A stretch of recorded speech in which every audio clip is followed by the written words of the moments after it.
Can you come closer? إن الحمد لله نحمده ونستعينه ونستغفره ونعوذ بالله من شرور أنفسنا ومن سيئات أعمالنا من يهده الله فلا مضل له ومن يضلل فلا هادي له وأشهد أن لا إله إلا الله وحده لا شريك له وأشهد أن محمدا عبده ورسوله. My brothers and sisters in Islam, Assalamu alaikum wa rahmatullahi wa barakatuh.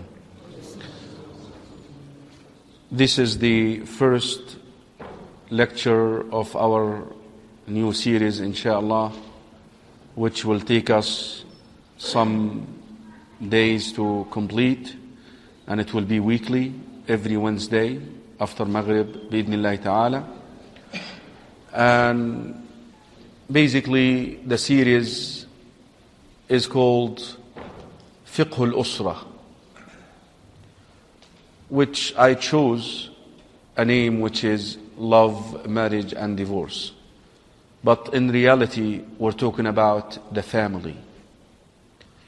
The family is the first brick in a Muslim community. And if it is sound, then the community will be sound. If it is not, then the community will not be sound. It's exactly like the heart in the body. And we have to admit, my brothers and sisters in Islam, that we are having serious problems at our homes. Because when we got married, we did not know how to go about it. As a matter of fact, let me say this, we did not know that the religion has a say about it. A lot of people, lack of knowledge, lack of understanding about the religion of Islam, subhanallah, which teaches us how to go to the bathroom. Our religion teaches us how to answer the call of nature.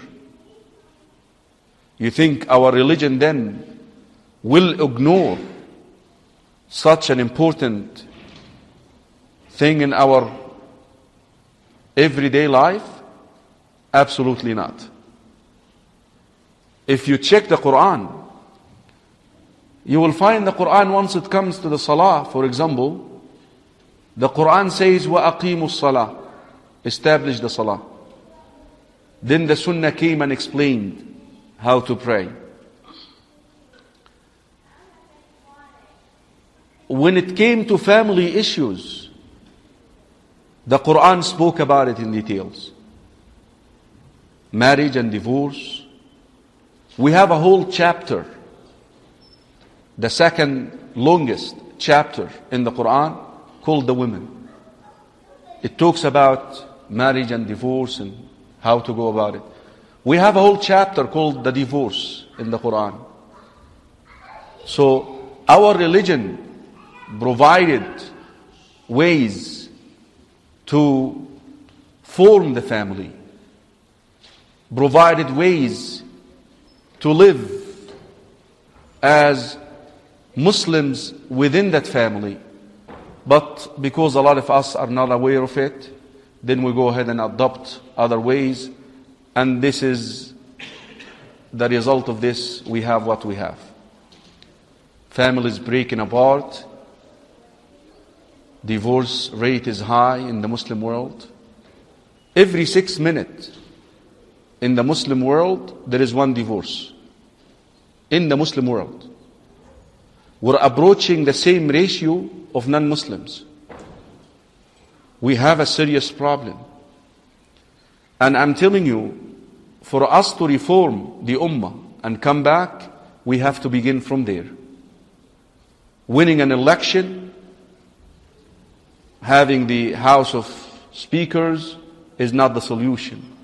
The solution, how can we reform our Muslim homes, inshallah. Brothers and sisters in Islam, normally, before we begin, I am to explain the title which I chose. The title is made of 3 words. Love. What I meant by love really is the duration of engagement. The time which comes before marriage, that you start developing feelings for the opposite gender. Islam has a say about this too. What you can do and what you cannot do. We're going to explain this. How can you actually propose, and who you can propose to and who you cannot propose to, and how should a father handle a marriage proposal according to the Sharia, according to the Deen, with evidence, and what the proposed, what would they call the fiancé and the fiancée, something like that, what they can do and what they cannot do. This is love in reference. I'm hoping this love will continue on during marriage, but our religion tells us that is not necessary. Love may disappear after the first, second, third year of marriage. Then another thing emerges called rahmah, mercy. وَمِنْ آيَاتِهِ أَنْ خَلَقَ لَكُم مِّنْ أَنفُسِكُمْ أَزْوَاجًا لِتَسْكُنُوا إِلَيْهَا وَجَعَلَ بَيْنَكُم مَّوَدَّةً. This is love. وَرَحْمَةً, mercy. One of Allah's signs that He made for you from your own selves mates, spouses, where you find peace and tranquility. Second, and He placed between you both love and mercy. So basically Islam is telling you, if love disappears, then be merciful with one another. This woman still your sister. This woman still your sister. Be merciful to her. This brother still your brother. Be merciful with him. So, but the ideal thing that love continues. Love carries on after marriage. But I am telling you, let's be realistic. In a lot of cases it does not. Now, there are some boundaries for a husband he cannot cross. There are some responsibilities upon the husband that he must fulfill. And also there are some boundaries upon a woman, or for women who cannot cross. And there are responsibilities upon a woman, upon the wife, that she has to fulfill. Regardless. Now we will explain this, insha'Allah. And bi'idhnillahi ta'ala, this will take us to the final piece, which is having problems. Marriage problem. Marriage problems. I want to say that the house of the Prophet sallallahu alaihi wasallam had marriage problems. If you pretend that you do not have marriage problems in your homes, in your houses, I'm sorry, you're lying to yourself. I'm telling you, the house of the Prophet ﷺ had problems. But now how to deal with these problems? How to resolve these problems? How to go about it? And what happens if it cannot be resolved? Who should you go to find the solution? And then at the end of the day, if it is not working, possibly it's not going to work, divorce is a solution. But now, when Muslims divorce, they kill one another. Vengeance from one another. No. Divorce, we're going to teach you how to go about divorce with the least damages. I'll never forget this day when some brother called me, and I know him personally in Egypt, and he's asking me, I wanted to go and perform Hajj for my father-in-law, and I know he got divorced. And I said, what do you mean? Aren't you divorced? He said, yeah, but my ex-father-in-law. His ex-father-in-law still likes him. Even so, he divorced his daughter to call him to perform Hajj for him. That means whole a lot. That means when he divorced this woman, he followed the Sharia. He followed the deen with the least damage. Because my brothers and sisters in Islam, like marriage put people together, put families together, divorce destroy these bonds, these relationships. That is why you have to follow the Sharia. You have to follow the deen in how to divorce. Because marriage is the most important of the three words. Bi-idhnillahi ta'ala, allow me today to give a little introduction about marriage and the importance of marriage. First of all, Allah subhanahu wa ta'ala made it one of the signs for His might and power. وَمِنْ آيَاتِهِ أَنْ خَلَقَ لَكُم مِّنْ أَنفُسِكُمْ أَزْوَاجًا. One of the signs of Allah subhanahu wa ta'ala that He made for you from your own selves wives, mates. The scholars of tafsir, they say Allah subhanahu wa ta'ala could have made all the children of Adam, or made all of Adam's males, and then He would have created, for example, for him females, but from another race, like jinn. But as a matter of fact, Allah subhanahu wa ta'ala created from you your spouse. And you read in the books that when Sayyidina Adam alayhi salam, our father, was created and he was placed in paradise by himself, he felt lonely. He felt a loner.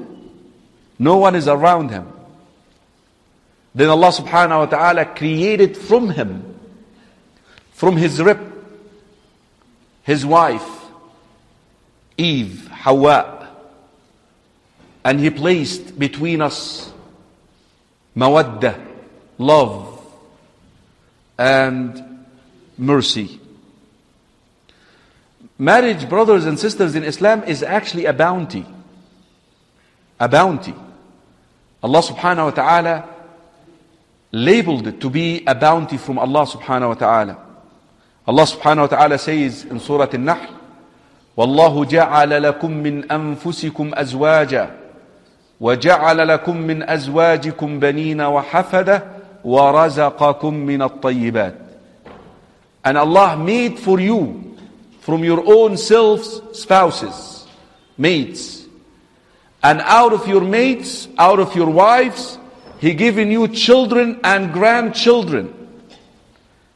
And He bestowed upon you of His bounties.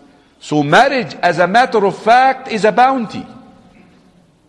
So if you're married, you should be grateful to Allah subhanahu wa ta'ala.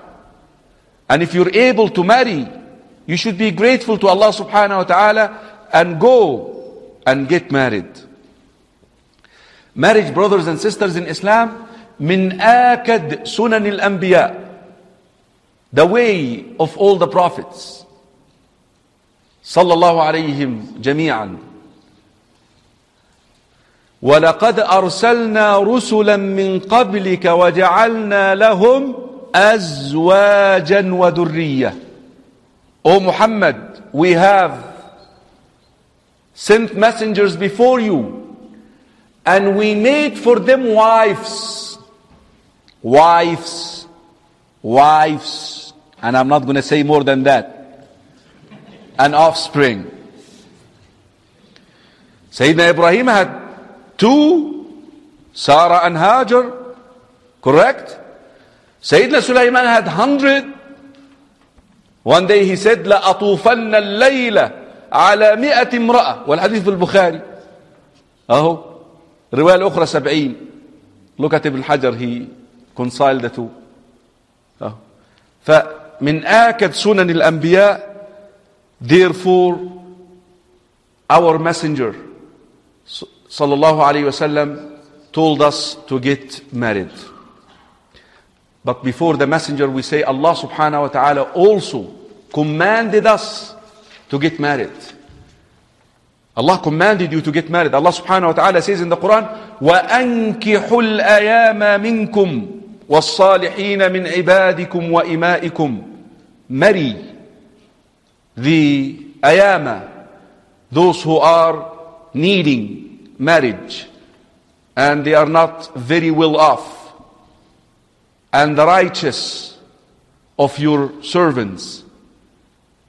Allah subhanahu wa ta'ala says in Surah An-Nisa, the famous verse that all the men memorize, فَانْكِحُوا مَا طَابَ لَكُم مِّنَ النِّسَاءِ مَثْنَى وَثُلَاث وَرُبَاعَ. And you cannot handle one. Marry. Rasul sallallahu alayhi wa sallam, when Hadith Anas fi Sahih Muslim, when those three individuals came to the house of the Prophet sallallahu alayhi wa sallam, Hadith al-Raht, and they asked about his manner of worship. Hadith ma'ruf, yani, has a lot of benefits, but I'm quoting it just for one thing. Basically, they came to the house of the Prophet ﷺ, three individuals from out of town, and they asked the wives of the Prophet ﷺ, how does he worship? What does he do? They explained to him. Of course, they said sometimes he plays with us, sometimes he actually cooks food, sometimes and when time to pray, he leaves. So these three individuals, they said, you know what, the Prophet ﷺ is not making enough, is not praying, is not doing enough. شوف الباب هذا خطير. وكأنه مستقال. And then they felt like that is not good to say about the Prophet sallallahu alaihi wasallam. You know why he's not doing enough? Because Allah subhanahu wa ta'ala has forgiven all his past and his future sins. Oh, this is even not correct. يعني Aisha radiallahu anha, when she entered into his room, when he was praying into her room, when he was praying, to the extent that his feet got swollen from standing at night praying tahajjud, and she asked him, sallallahu alaihi wasallam, why are you doing this? He said, when Allah subhanahu wa ta'ala has forgiven all your past and future sins, what did he say? أَفَلَا أَكُونُ عَبْدًا شَكُورًا. Shouldn't I be a grateful servant of Allah? الشاهد, or the important thing is, one of them said, I will fast every single day. The other one said, I will pray tahajjud every single night. I will spend the whole night, every night in salah. Never sleeps. The third one say, you know those women and children who will occupy me from the worship of Allah? I'm not going to do it. I'm just going to stay as a monk. No marriage. Rahbaniyya yani. What did the Prophet ﷺ say about them? He right away called the whole ummah to the masjid. And he got on the pulpit. And he said, لَقَدْ سَمِعْتُ مَا قَالَ الرَّهْطِ. لَقَدْ سَمِعْتُ مَا قَالَ الرَّهْطِ.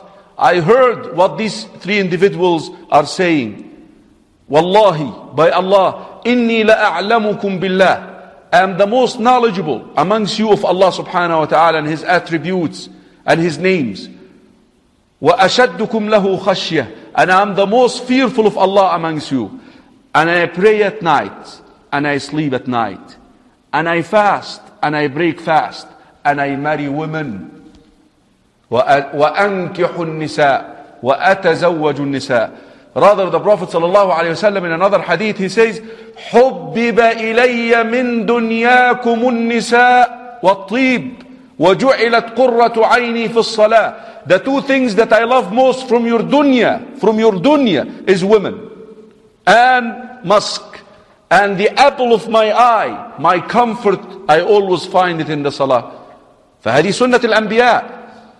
سنة الأنبياء. And the Rasul sallallahu alayhi wa sallam commanded us to do it. He actually called upon the youth. And especially right now in the ummah, we have the youth who say, we shouldn't get married now. You know, some young men, they say, let me just play around for a couple of years, for 10, 15 years, and then get married after that. يا رجل اتق الله. The Prophet sallallahu alayhi wa sallam, كما في حديث ابن مسعود والحديث في الصحيحين, addresses the youth.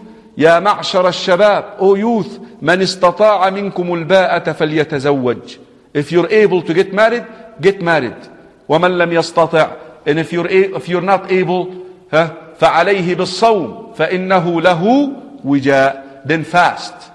Of course, the movies and the soap operas, they tell you take cold showers. Cold showers is not going to help. Okay, if you have that craving for the opposite gender, fasting to do it. Fasting will bring you down. Oh, this is important for our youth to know. This is important for our youth to know. طيب, this is a fiqh question, and هذا الوجيز كله إن شاء الله. الوجيز بس إيه يعني إيه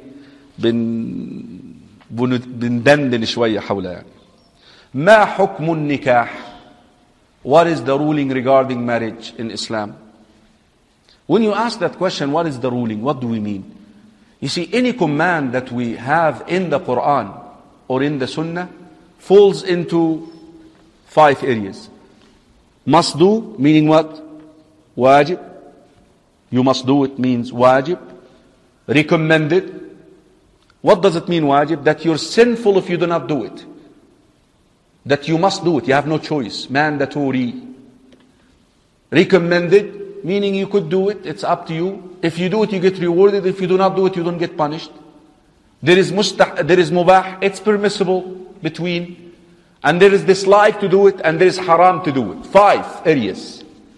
So when I say what is the ruling regarding marriage in Islam? Here it is. Number 1. It is mandatory upon every Muslim who is able to financially and physically, and he's being exposed to fitna because of women. It is mandatory upon this person to marry. If you have the money and if you have the physical strength and you're going around looking at women, maybe going around and because looking is haram. قل للمؤمنين يغضوا من أبصارهم وقل للمؤمنات يغضضن من أبصارهن. That also applies for women. Now if you're able to do this, then you have to get married to protect yourself from the fitna. It is disliked to leave it. In this case, highly disliked to leave it because you're in need for it. It is recommended upon a person who is able to, but he is doing okay with the fitna of the women. Because I want to tell you, brothers and sisters in Islam, and do not deceive yourselves about this. The Prophet ﷺ says, في حديث أسامة بن زيد, والحديث في الصحيح, صحيح مسلم, ما تركت فتنة أشد على الرجال من النساء. I have not left a fitna, a test that is harder, more harder or harder on men than the women. The fitna of the men is the women. That is the messenger. This is what Allah says. Now don't say, no, I'm in control. يا أخي اتق الله يا شيخ, تضحك عليا ولا تضحك على نفسك. Don't deceive yourselves. Don't deceive yourself. ده انت لما بتمشي قدامك كده حد ودانك بترتفع. يعني when some cougar walks in front of you, your ear moves. تقول لي لا من كنترول, ما ينفع. The only way for you is to protect yourselves by marriage. So it is recommended for that person who is able to. It is haram and in some cases disliked for a person to marry. Who is that person? Who is not physically fit. And you know what I mean by that. He does not have the ability to have intercourse with his spouse. Unless he reveals that to her before marriage and she agrees to it, that's another issue. That, for example, they just want to be together for, not necessarily for this, but I'm telling you, this, the having the intercourse is mandatory. You must be able to do it in order to get married. طيب. Inshallah, in the minutes I still have maybe 20 minutes, I want to mention 7 benefits that you harvest from getting married. Basically, I'm trying to convince you to get married tonight. If you're not married. If you're married, that's fine. But if you're not married, then I want to, and you're able to, I want to convince you to get married. Number one, like I said, the best way to protect yourself is from that fitna, the greatest fitna that basically left for us men, which is women, is to get married. يعني هذا الحديث في صحيح مسلم, but understand the hadith properly. قال صلى الله عليه وسلم, the Prophet صلى الله عليه وسلم says, إن المرأة تقبل في صورة شيطان. طبعا على طول they come after you, women is shaitan. لا يا أخي, that's not what the hadith says. Basically, when a woman walks in front of you, shaitan beautifies her in your eye, makes her beautiful. والحديث الآخر إن المرأة إذا خرجت من بيتها استشرفها الشيطان. When the woman leaves her house in a way that she's an icon of temptation, shaitan basically looks at her and says, how can I make the best use out of you? Come, walk. And then he would beautify her in your eyes. إن المرأة إذا خرجت من بيتها استشرفها الشيطان. هذا حديث. But the Prophet sallallahu alaihi wasallam says, الحديث في صحيح مسلم, إن المرأة تقبل في صورة شيطان وتدبر في صورة شيطان. That she goes out, shaitan beautifies her in your eyes, and let's say you're married. You desire this woman. You see what the Prophet sallallahu alaihi wasallam says? فإذا رأى أحدكم من امرأة ما يعجبه فليأت أهله. If you're walking in the street and your eyes landed on a woman, shaitan beautified her too much in your eyes, go and sleep with your wife. Why? فإن ذلك يرد ما في نفسه. This will help you to kick off that thought. You go to your wife, over. Solution. Right away. How many of us experience this? Come on. Let's be realistic here. Right here. Solution. A way of protection. Right here. Right here. The Rasul sallallahu alayhi wa sallam, when he commanded us to get married, commanded who? The youth. اللي هم ايه? That desire, by the way, in the youth is the highest. When you grow up, it declines. It fades away. But for the youth, the peak. And that is why the Prophet ﷺ, when he encouraged, he said, يا معشر الشباب, O youth, من استطاع منكم الباءة فليتزوج. If you're able to get married, get married. If you're not able to, then fast. Allah subhanahu wa ta'ala, when he described the believers in Surah Al-Mu'minun, what did he say? قد أفلح المؤمنون الذين هم في صلاتهم خاشعون الآيات والذين هم لفروجهم حافظون. One of the attributes of a believer, that they guard their private parts, that they do not commit illegal sexual intercourse with someone whom you're not supposed to. النبي صلى الله عليه وسلم يا إخوة في الحديث الآخر, من يضمن لي ما بين فكيه وما بين فخذيه أضمن له الجنة. Guarantee for me two things. What is between your two jaws and what is between your two thighs. I will guarantee Jannah for you. الفرج واللسان يا إخوة are the most dangerous tools that you have. Marriage can help you. So the first benefit that you harvest from marriage is you're able to protect yourselves from such a thing. Because listen, Allah fashioned you to desire the opposite gender. Now, the only way for you to fulfill that desire is by marriage. Any other way is unlawful, is illegal, is unlawful in the sight of Allah subhanahu wa ta'ala. Was zina, adultery, is a major sin in Islam. is a major sin in Islam. That's one benefit. I'm going to quiz you about these benefits. The second benefit, listen to this. Rasul sallallahu alayhi wasallam says, "Ad-dunya mata'." The life of this world is a temporary enjoyment. Listen to this. وَخَيْرُ مَتَاعِهَا الزَّوْجَةُ الصَّالِحَةُ. And the best of its enjoyment is a righteous wife. Wallahi ya ikhwa, the best enjoyment of this dunya is a wife who is righteous and pious, who you go home and find comfort there. That you want to be there. You want to stay there. يعني الرواية الأخرى بتاعت سنن النسائي الحديث هذا يعني this wording right now في صحيح مسلم. Another wording حديث عبد الله بن عمرو بن العاص في السنن سنن النسائي. الرسول صلى الله عليه وسلم says إذا نظرت إليها أسرتك. When you look at her, she pleases you. Huh? يعني women now, the wives now, when they are at home, they are like policemen.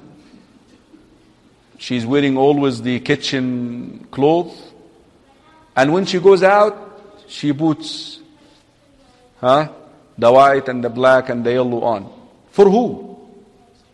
You're supposed to be vice versa. You're supposed to beautify yourself for your husband, not for the people outside. فإذا نظرت إليها أسرتك. If you look at her, she will please you. وَإِذَا أَقْسَمْتَ عَلَيْهَا أَبَرَّتْكَ. And when you take an oath on her, by Allah you have to do this, she tells you, yes, I will do it. النساء الآن, a woman now, you take an oath on her, she does the contrary. عشان تصوم 3 أيام ولا تطعم 10 مساكين. In order for you to fast 3 days or to feed 10 مساكين. Just to get you in trouble. But الزوجة الصالحة will not do this. وَإِذَا غِبْتَ عَنْهَا. And if you leave the house,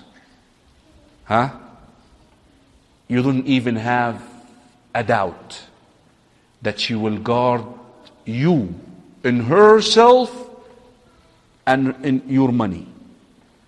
She's not going to allow someone to come into the house in your absence, and she will guard your wealth.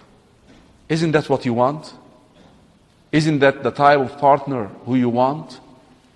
Ya ikhwa, when Allah subhanahu wa ta'ala described that relationship between the husband and wife, He says subhanahu wa ta'ala في سورة البقرة هن لباس لكم وأنتم لباس لهن. You know what libas means? Garment. They are a garment for you, and you are a garment for them. That means you wear one another. Garment also, it means they veil you. We all have shortcomings. We all have shortcomings. Your spouse should veil you, should protect you, because you're exposed to her, and she's exposed to you.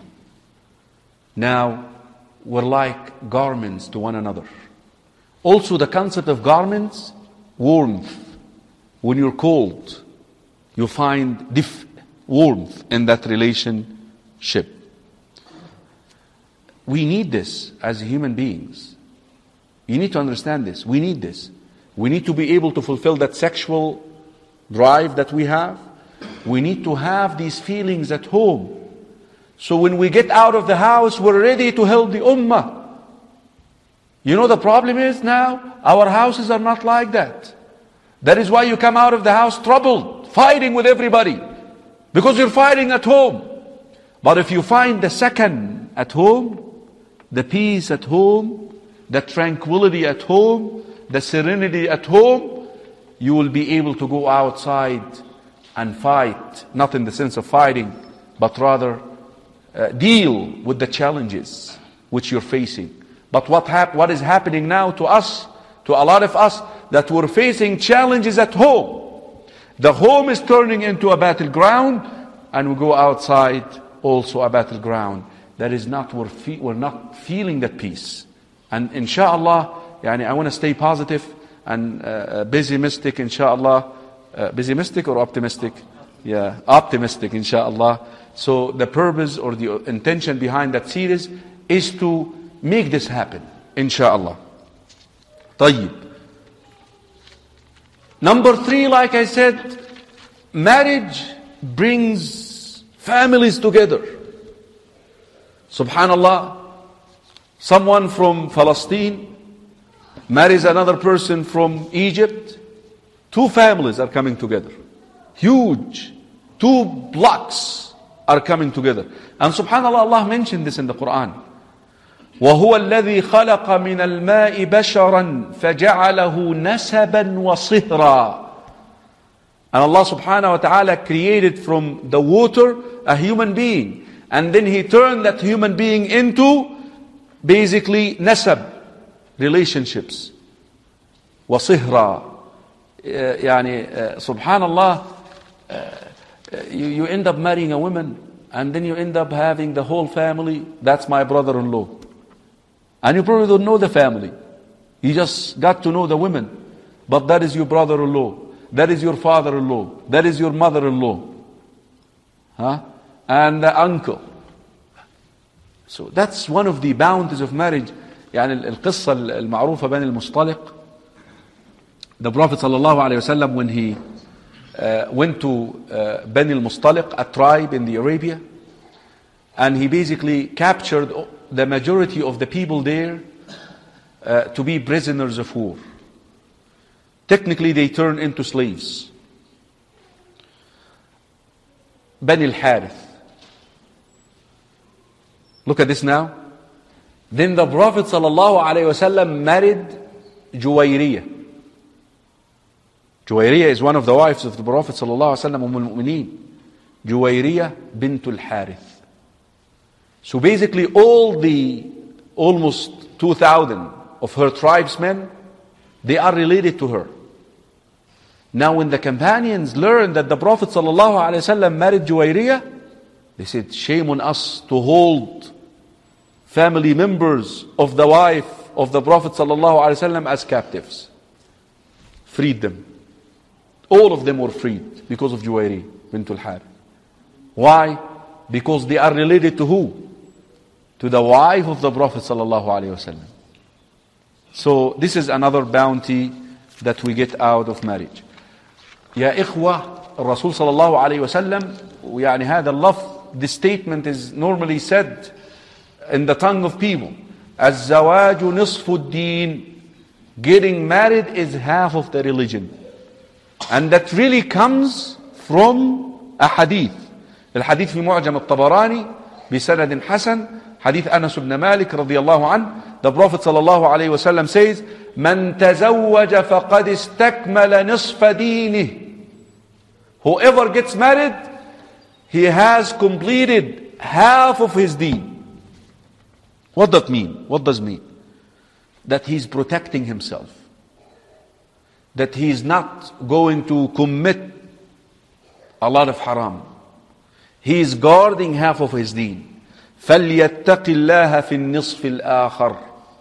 Then be careful about the second half. حتى يقول لك ايه يعني in our back home where we come from, يقول لك كملت يعني نصف دينك. ليه ما half of your religion? Why didn't you do half of your religion? Get married. Half. في الرواية الأخرى لهذا الحديث, another wording of this hadith في مستدرك الحاكم, فقد استكمل نصف الإيمان. Half of the faith. That means the other half is easy to fulfill. Number 5, marriage, ya ikhwa, is the only way to have children.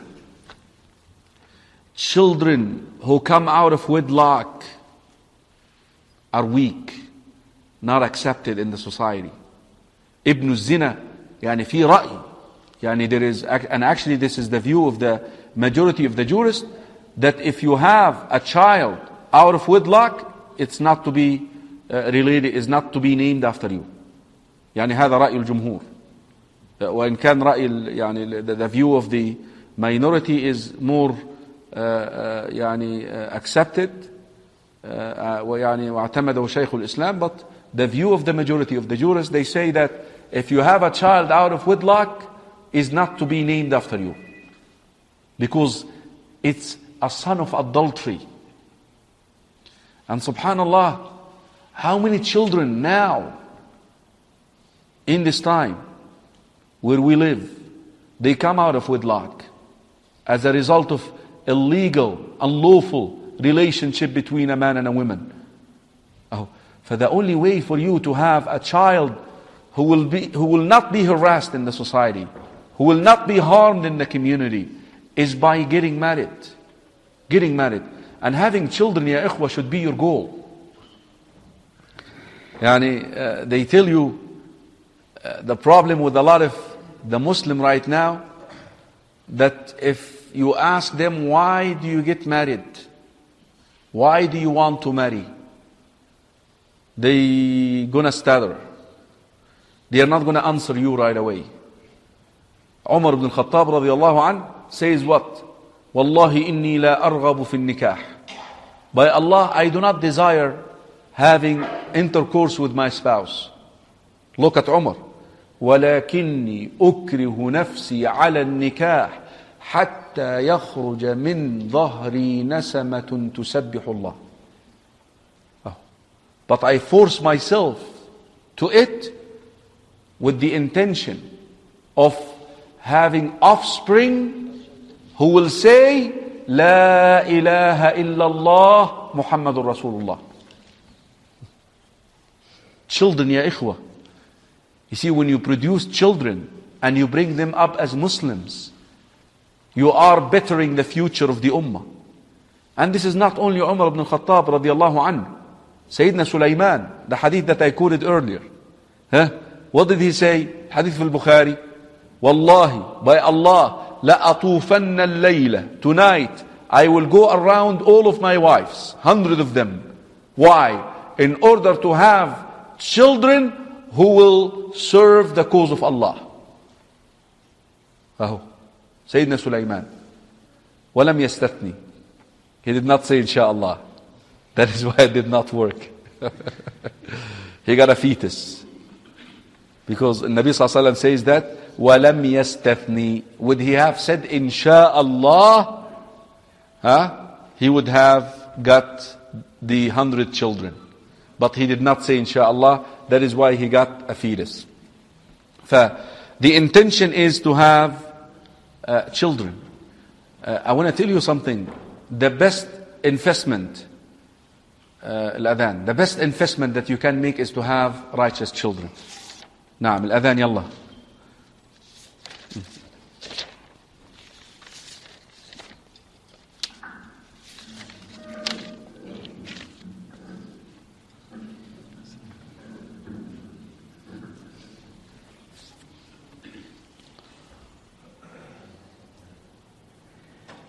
الله أكبر الله أكبر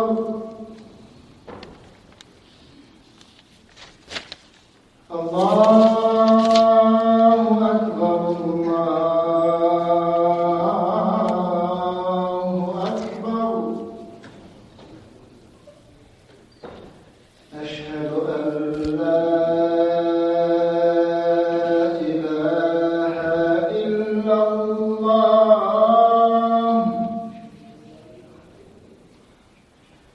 أشهد أن لا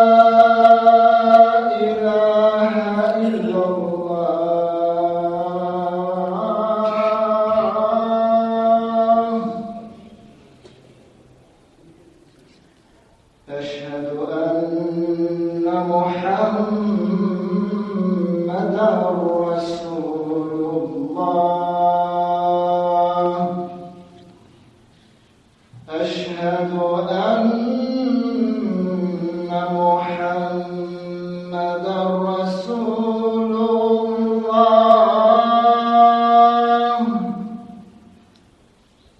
حي على الصلاة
So the fifth benefit of getting married, my brothers and sisters in Islam, like we mentioned, is to have children.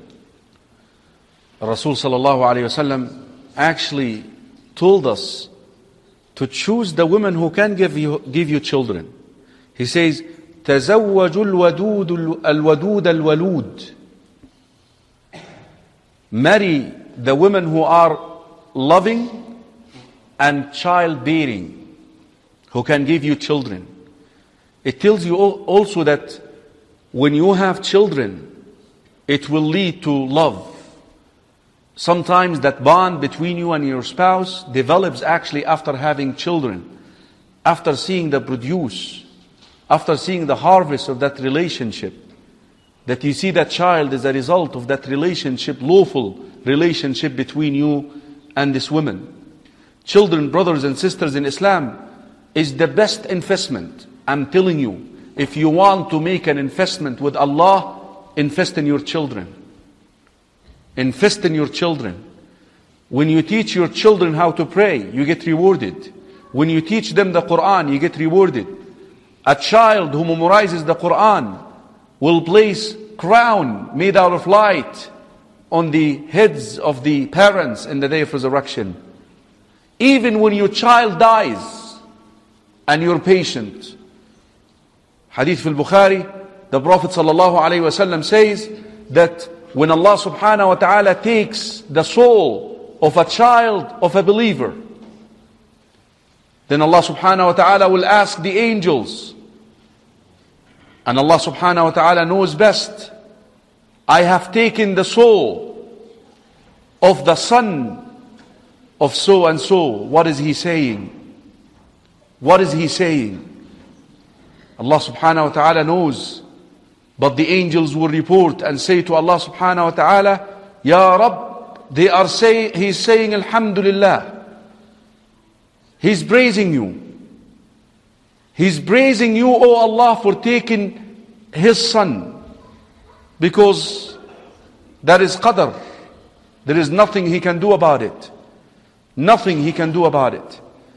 Allah subhanahu wa ta'ala will command the angels, build for my servant a house in paradise. Call this house the house of praise. Nabi sallallahu alayhi wa sallam fi Sunan al-Nasa'i, ya ikhwah, one of his companions used to come and sit with him. And he used to bring his little boy with him.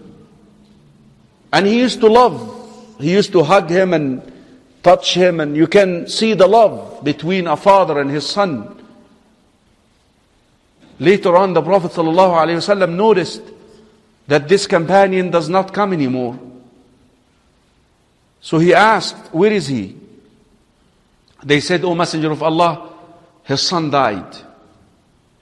The child he used to bring with him to your gathering passed away. But when Rasul ﷺ saw him playing with his child, he actually asked him this question, and he said, Atuhibbu? Do you love your son? You know what the father said? Ahabbaka Allahu kama uhibbu. Shuf.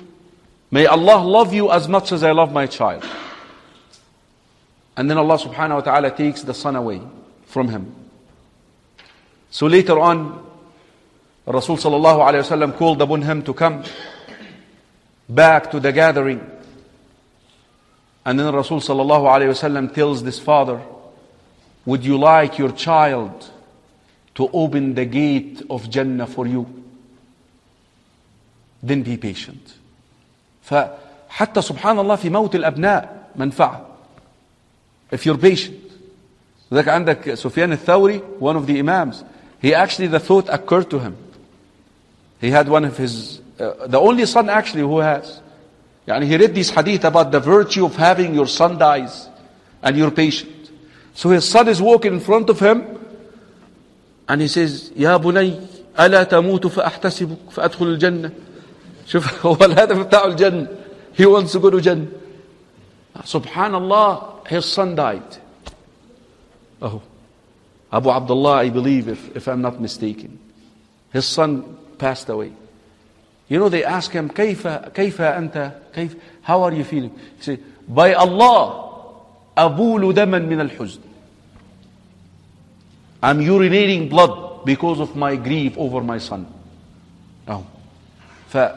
يعني they can benefit you in the dunya. Look at this. الرسول صلى الله عليه وسلم والحديث في صحيح مسلم, he says when you die, you receive no more good deeds. إذا مات ابن آدم أو الإنسان انقطع عمله إلا من ثلاث. The first one is what?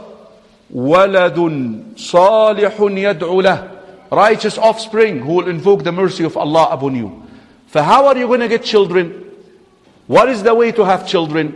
Children who come out of wedlock, they are not the way to go. They are weak. But the best way to have children is to basically get married.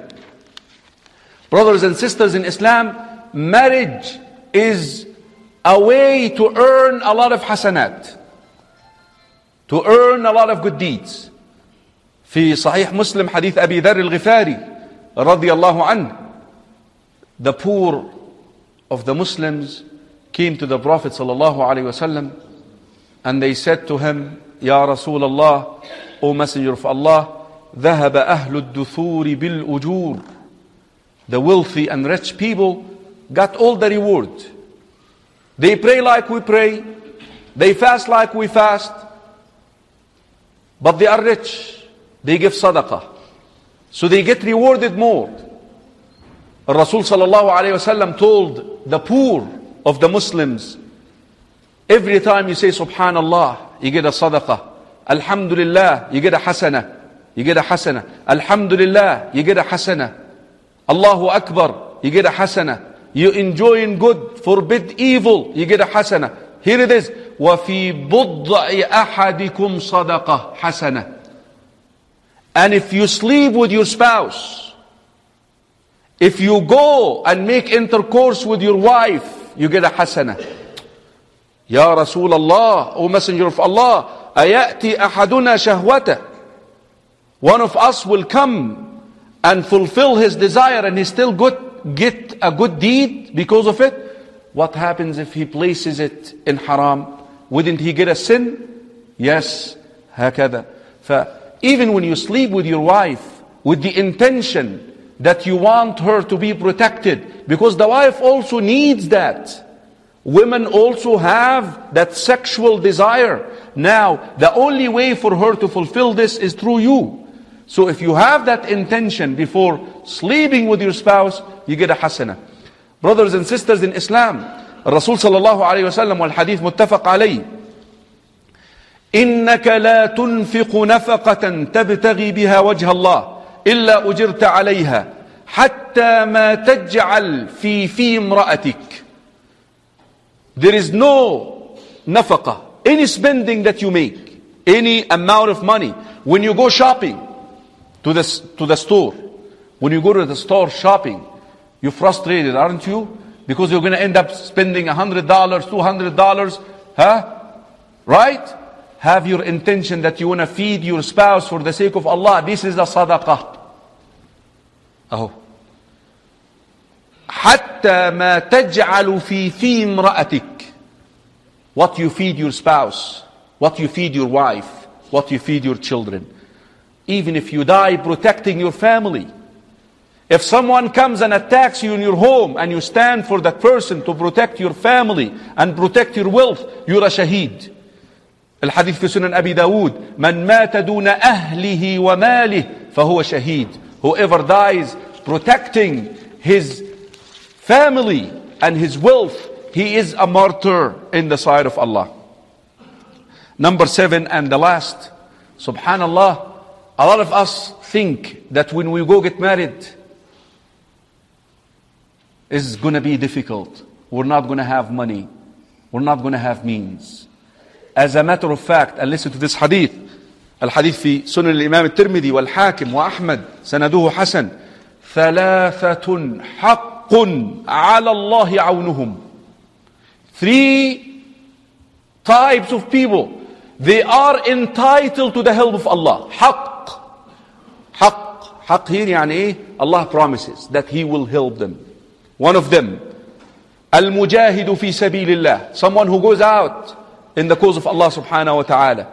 2, al-mukatibu yuridu al-ada', someone who is enslaved and he told his master, I want to be freed. How much? $100,000. Allah will help that person to earn, to gain his liberty. Number 3, وَالنَّاكِحُ يُرِيدُ الْعَفَافِ, and someone who wants to get married in order to protect himself and guard his chastity. So Allah subhanahu wa ta'ala will help you.